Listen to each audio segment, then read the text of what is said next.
रायजो राजा नोंथांमोन 2011 मायथाइनि सेन्सास बायदियै उदालगुरि, बाक्सा, चिरां, क'क्राझार मोनब्रै बे जिल्लानि सिङाव एबा बड'लेण्ड BTC काउन्सिलनि सिङाव नोंथांमोना बेसेबां पपुलेसन दं बेसेबां सुबुं अनजिमा दं नोंथांमोना मोनथिनो लुबैयो नङा होमबा?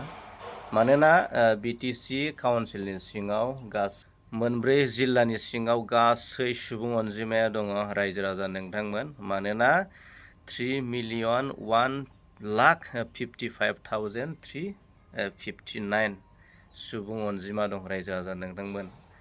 उदालगुरि, बाक्सा, चिरां, क'क्राझार बड'लेण्ड BTC काउन्सिलनि सिङाव।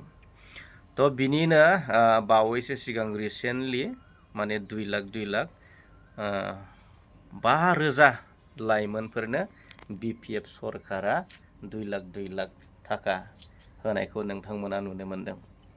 थ' नोंथांमोना साननानै नायनो हागोन, मानोना BTC काउन्सिलनि सिङाव 5,000ल' लाइमोनफोर गैया रायजो राजा नोंथांमोन।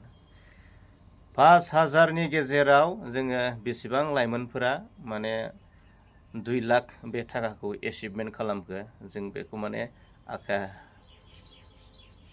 एकुरेटलि जोङो बुंनो हाया। दा बिनिनो जाय बेक्तिफ्रा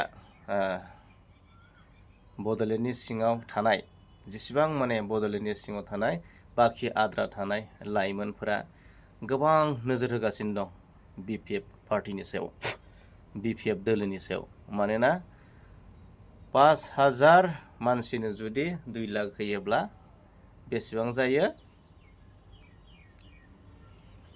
5,000 मानसिनो 2 लाख होयोबा 5 सानजाबनै 10, मानोना 100 कौटि नङा होमबा?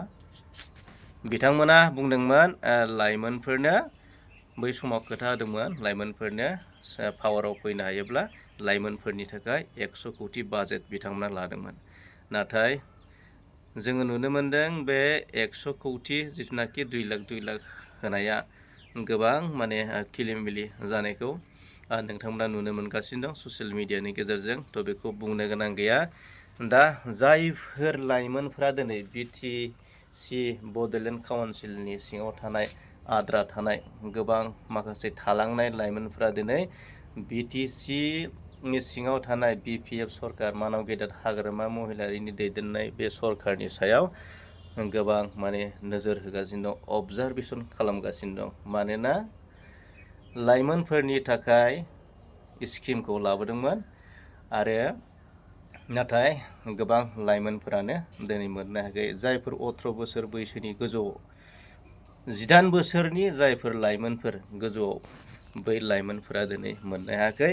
आरो जाय लाइमोनफोरा दिनै भट होनो मोनबाय, जाय लाइमोनफोरा दिनै 18 बोसोर बैसो बारबाय, दा बैसोरबायदि लाइमोनफोरा दिनै 2 लाख थाखाखौ मोननो हायाखै। जायनि जाहोनाव दा बैफोर 18 बोसोरनि गोजौनि लाइमोनफ्रा दिनै BPF पार्टिनि सायाव नोजोर होदों, आरो ओरैबायदि नोजोर होदों, ओरैबायदि थांखि लादों, फैबाय थानाय बिसायख'थियावसो 2026 मायथाइनि MLA बिसायख'थियावसो बे BPF पार्टिया दोलोआ बिनि फिननायखौ मोनगोन आरोना।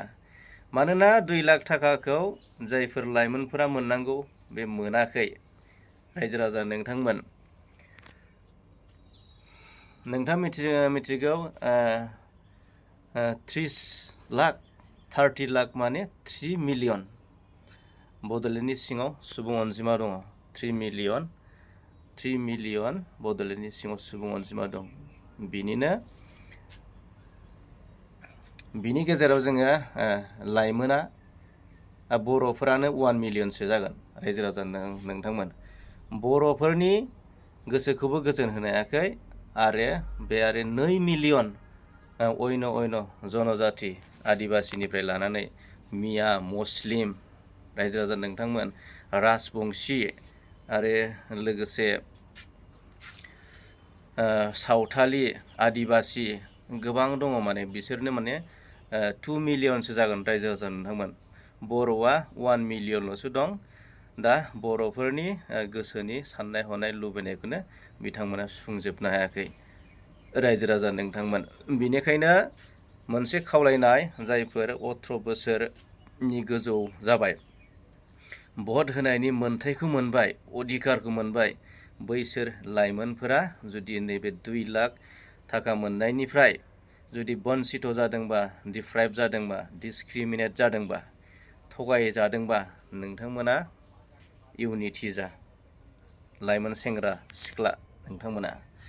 मानोना बिथांमोना मोनसे गोरोन्थि खालामदों, लाइमोनफोरनि मुङाव, इयुथ्सनि मुङाव लाबोनानै थाखाखौ, बेखार लाइमोनफोरनि इयुथफोरनि नामाव थाखाखौ लाबोनानै दिनै बैसोगोरा मानसिफोरनो बे थाखाखौ राननायखौ जोङो नुनो मोनदों। आरो गोबां माने बैसोगोरा मानसियासो बेफोर थाखाखौ लानायखौ नुनो मोनदों। बिनिखायनो मोनसे खावलायनाय, जोंनि इयुथ्स जायफोरो भट होनायनि मोन्थायखौ मोनबाय, बै लाइमोनफोरा सांग्रां जानाया गोबां दरखारि आरोना।